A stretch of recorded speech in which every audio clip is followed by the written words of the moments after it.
전문가로서도 우리 두 분의 토론을 청해서 듣도록 하겠습니다. 우선 김병철 교수님 청해서 박수로 환영해 주십시오.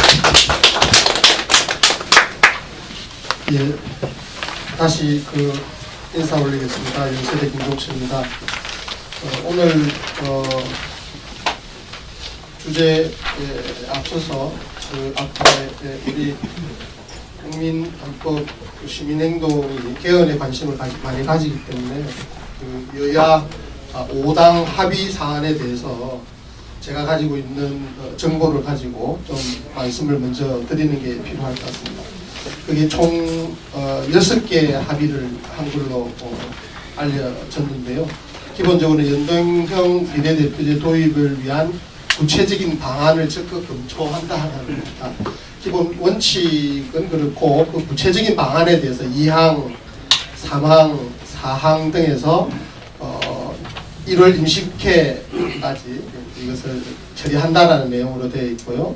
12월까지가 그 사안을 다루는 정치개혁특별위원회가 이제 활동 시한이 정해져 있는데 그것을 연장한다라는 게 제5항이고 제6항에 그 원문을 그대로 읽어드리면 선거제도 개혁 관련 법안 개정과 동시에 곧바로 권력구조 개편을 위한 원포인트 개헌 논의를 시작한다. 이렇게 합의를 했습니다.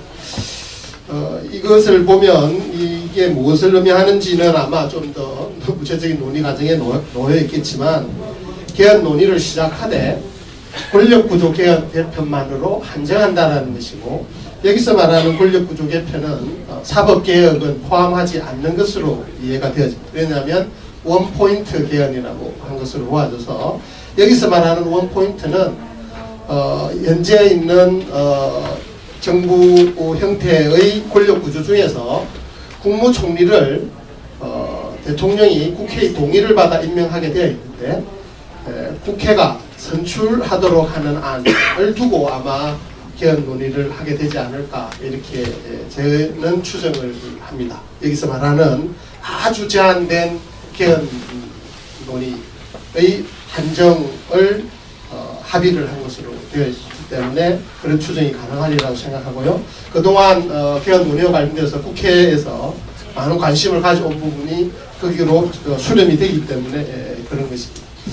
개인적으로는 이것은 좀 위험한 개헌 논의가 될 수 있는데 이런 합의가 사항이 나온 이유는 연동형 비례대표제를 하면 필연적으로 국회원 구성이 다수당 제도, 지금 양당 중심 제도보다는 더 많은 당이 국회를 구성하게 되는 그런 체제가 불가피하게 되고 거기에 적합한 정부 형태는 내각제가 된다라는 도식적인 전제하에서 내각제에 가까운 정부 형태로 현행제도를 원포인트 권력구조 개편을 하자면 총리를 국회에서 선출하는 방안으로 개헌을 한다라는 것이고 나머지 부분에 대해서는 개헌 논의를 차후에 하게 될 것입니다. 이런 합의를 보면서 제가 인상하게 되는 것은 제가 일전부터 말씀을 해온 부분이기도 합니다만은 시민사회에서 개헌 운동을 추동하게 될 때 그것이 결과가 어떻게 되느냐. 아까 모두의 연순우 대표님도 말씀해 주신 부분이 있습니다만은 어떤 촛불혁명이든 시민 주도하는 어떤 정치운동의 결과는 항상 기성정치권의 기득권을 오히려 강화하는 방향으로 작동해온 역사가 있습니다. 그렇다고 해서 민주화가 진전되지 않는 것은 아니기 때문에 긍정적 면이 없는 것은 아니지만 이번에도 아마 그런 방향으로 진전되어질 수 있을 것입니다. 국회에서 총리를 선출하는 권력구조를 만들게 되면 그것은 국민들이 정치로부터 좀 더 절연되어지는 국민들이 정치에 대해서 영향력을 더 확보할 수 있는 가능성이 줄어드는 지금은 대통령을 국민이 직접 뽑기 때문에 상당한 의미를 가질 수 있지만 총리를 국회에서 선출하게 되면 국회의원들이 뽑는 총리가 더 실권을 더 많이 행사하게 될 가능성이 매우 높아지는 그런 구조가 된다. 이것을 이론적으로 이야기하기는 상당히 어렵습니다만은 우리나라의 정치 문화적인 특성상 그렇게 변해갈 소지가 많고, 다음에 그게 소위 이원정부제적인 정부 형태가 되는데, 대개 이원정부제적인 정부 형태를 취했을 때 그런 방향으로 진행되어 가는 게 비교법적 사례이기 때문에 그렇습니다. 오늘 주제와 관련되어서도 보면 사실은 현행헌법에서 가장 헌법 조문의 제약 때문에 국민 중심 개헌이 방해가 받고 있는 부분이 바로 사법부 관련 장입니다. 황 교수님께서 잘 말씀을 해주셨다시피 사법행정과 관련되어져서 대법원장 중심의 수직적 계열 구조를 가지도록 헌법이 채택하고 있기 때문에 법률이나 그 법률의 해석, 헌법 해석으로 이 부분들을 회피하기는, 우회하기는 굉장히 힘든 구조로 되어 있습니다. 그래서 헌법을 바꿔야만 바뀔 수 있는 부분의 핵심은 사법 부분이고요. 사실은 여기서 말한 권력 구조 부분은 현행헌법으로도 정치적으로 충분히 해결할 수 있는 것인데, 제도를 바꾸어서 국회의원들의 권력을 더 강화시키는 이런 방향으로 나아가는 것이다라는 거죠. 이 부분에 있어서 굉장히 이제 유감스러운 상황 전개가 되어질 수 있는 우려가 있는 것입니다. 오늘 우리의 어떤 이런 논의도 그런 부분들에 대해서 조금은 문제의식을 제고시키는 그런 계기가 되기를 바라는데, 황도수 교수님께서 말씀해 주신 것처럼 모든 입헌민주국가들이 가지고 있는 기본 원칙, 사법권의 독립이라고 했을 때, 그때 사법권은 재판의 독립을 말하는 것이지 사법행정의 독립을 말하는 것은 아니다.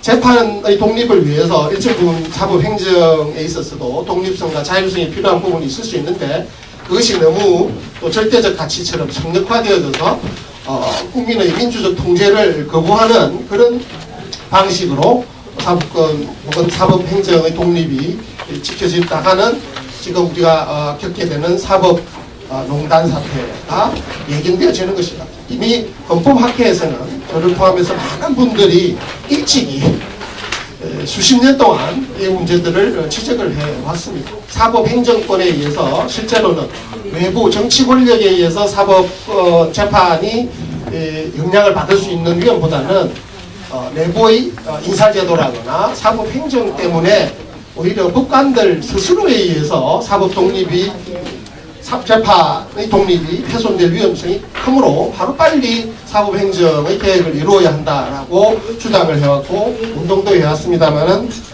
잘 실현이 안 되어 왔던 것이고, 그것이 골마 터져서 지금 사법농단 사태가 온 것이고, 사실은 그 중요한 원인 중에 하나가 헌법에 있다라는 것입니다.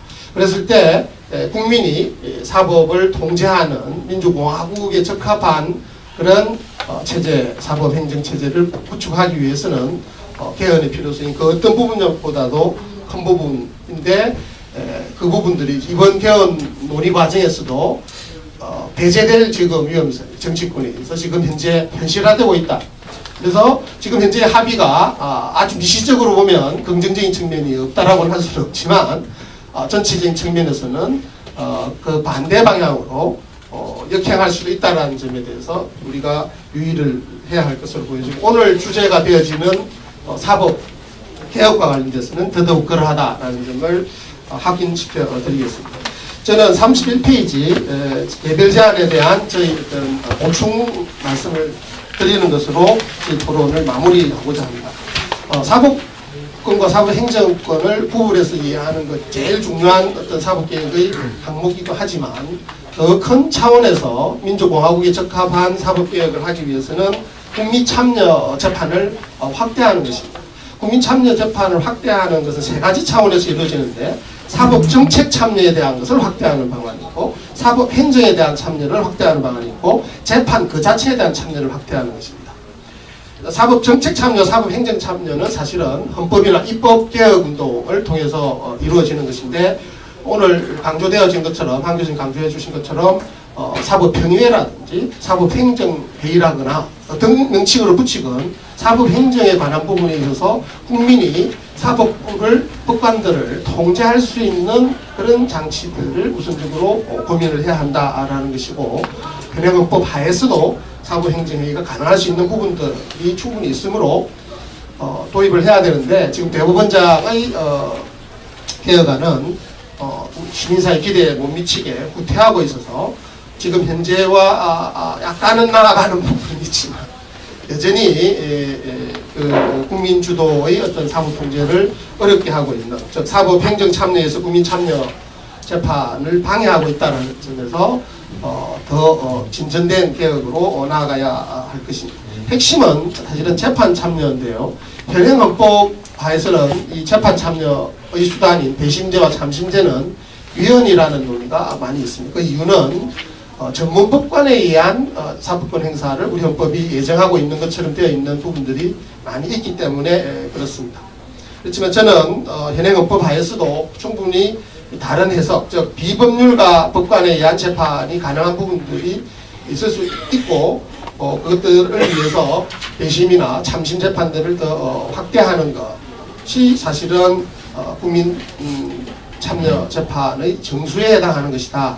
여기에서 이제 본질적인 재판의 독립 문제와의 이제 긴장 관계를 또 부수적으로 논의하지 않을 수 없는데, 비교법적으로 보아도 전문 법관들 외에 비법률가 재판, 일반 시민들이 재판에 참여하는 경우들은 상당 부분 일반화되어 있다. 우리나라처럼 그것이 마치 금기시되어지는 것처럼 되어지는 것은 뭔가 좀 오해의 소지가 있는 부분이다라는 점을 제가 환기시켜드리는 것으로 저 토론의 마무리를 하고자 합니다. 한 가지만 더 말씀을 드리면 황 교수님께서 역시 강조해 주셨다시피 이 법관회의를 통해서 사법행정에 대한 국민적 통제만으로 이 문제를 해결할 수 없고요. 또 그것이 너무 압도적이 되어져서도 곤란합니다. 그렇다 보면 재판의 독립에 또 다른 방해가 되어질 수 있기 때문에 법관들의 자율성을 더 확보시켜주는 병행작전이 필요하고요. 이 병행을 위해서는 법관들의 자율적인 자조조직으로서 법관회의가 일정 부분 지금보다 훨씬 더 활성화되는 것은 또 필수 조건이다. 이 모든 것들이 같이 가야지 한쪽으로만, 특히 사법행정에 대해서 국민 참여만 너무 일방적으로 강조되어졌어도 사법부의 독립이 오히려 역설적으로 과도하게 정치화되어져서 훼손되어질 수 있다는 점을 소홀해서는 안 됩니다. 그러니까 균형적인 접근이 필요하다는 말씀을 붙여드리겠습니다. 혹시 필요하면 나중에 보충돼서 토론을 하도록 하겠습니다. 감사합니다. 네, 박수로 감사를 해주시면 고맙겠습니다. 역시 우리 황도수 교수님의 그 기도발제의 연장선상에서 사법권의 독립이라고 하는데 재판의 독립이지, 대법원장, 제왕적인 대법원장 체제가 이렇게 지금까지 이렇게 유지되어 온 사법행정의 독립은 아니지 않느냐라고 하는 그런 맥락에서 말씀을 해 주시는 가운데, 또 특히 이제 국민참여재판과 관련해서 우리 김병철 교수님께서 사법정책참여, 사법행정참여, 재판참여라고 하는 그런 세 가지 영역, 그 외에 또 배심과 참심의 확대라고 하는 그런 차원에서 국민참여 재판의 어떤 중요성, 또 법관회의와 관련해서도 좀 균형 어린 이런 어떤 제도적인 그런 접근이 이루어졌으면 좋겠다라고 하는 그런 말씀을 해주셨습니다. 다시 한번 감사를 드리고요. 우리 조정찬 교수님의 토론을 두 번째로 정해듣도록 하겠습니다. 네, 시간을 보니까 제가 토론할 시간이 없네요. 그래도 하셔요. 이 좋은 장소가 나를 채워가는 여정이 되는 것 싶고, 집사람 같이 와서 연애 시대인데 추억했으면 딱 좋은 장소인데 이렇게 무거운 주제를 근데 신기한 게요, 국회에서 뭐 세미나 수업 실어주고 뭐 여러 학교에서 또 세미나 그냥 밥 먹듯이 하는데, 거기 참석 인원이 오늘 참석인보다 적습니다. 오늘 굉장히 많이 오셨고요. 또 거기 오면 되게 뭐 졸거나 자거나 이러는데 여기는 한 분도 그런 분이 안 계시네요.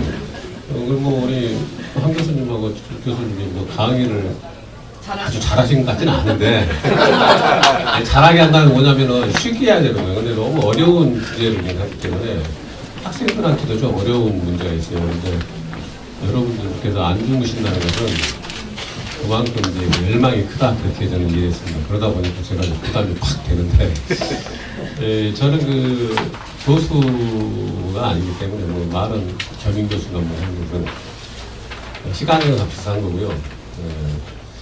저는 이제 공무원 생활을 오래 했기 때문에 특히 법제처에 있다 보면은 제가 이제 법무부 담당을 해가지고 법무부, 뭐 법원 이쪽 일을 법안을 많이 담당을 했습니다. 그리고 제가 이제 그 사무관 때는 예산을 한번 담당해 봤는데 그때 경제기획원에 제가 가보면은 법제처 예산하고 대법원이 이제 같은 바에서 담당을 해요.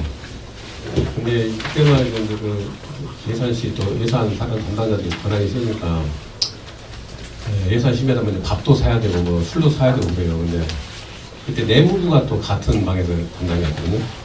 그러니까 술은 내무부가 사고 저녁밥은 경찰이 사고 그다음에 법무부는 점심을 사고 법원은 그 주스 같은 거 이런 거 사고 법제처는 본업중에 면제.